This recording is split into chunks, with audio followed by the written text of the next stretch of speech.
Hi guys, my name is Gemma. I'm part of John Moore's Christian Union, and I've been asked to speak today a little bit about a time that God's spoken to me. So actually happened this last Sunday, which happened to be Pentecost Sunday, which is fun. But a guy at my church called Nicky was speaking about home and about how Jesus is right at home with us where we already are. Pentecost is the first time that the Holy Spirit came after Jesus' death in the New Testament. So I just wanted to read a bit from Acts chapter 2, verse 1. On the day of Pentecost, all the believers were meeting together in one place. Suddenly there was a sound from heaven, like the roaring of a mighty windstorm, and it filled the house where they were sitting. Then what looked like flames or tongues of fire appeared and settled on each of them, and everyone present was filled with the Holy Spirit and began speaking in other languages as the Holy Spirit gave them this ability. I just wanted to kind of point out a few things. So in verse 2, says it filled the house where they were sitting. So this is the disciples of Jesus after Jesus has ascended into heaven, and they're so scared of being found and persecuted for being Christians. So they're kind of in a sort of lockdown, a bit like us. And the Holy Spirit just came where they were praying at home.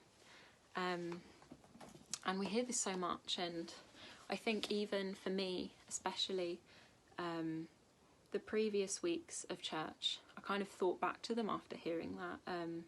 And even though it's been so lovely being connected with everyone, watching at the same time, kind of being in a community in that way,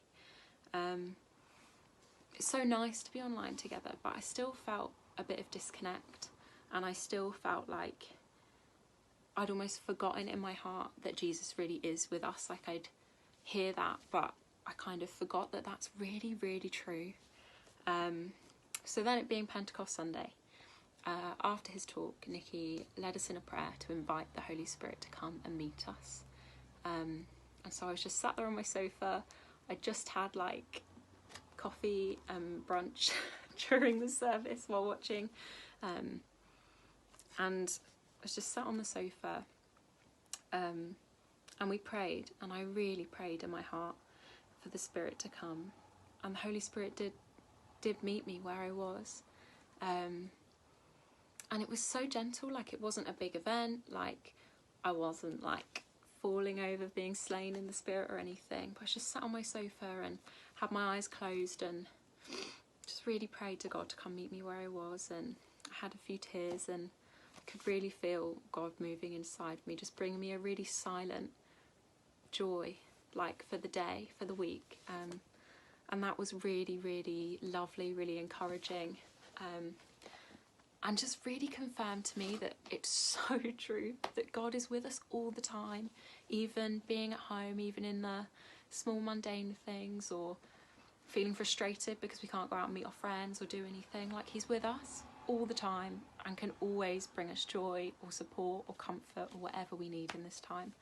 And I just want to really reiterate that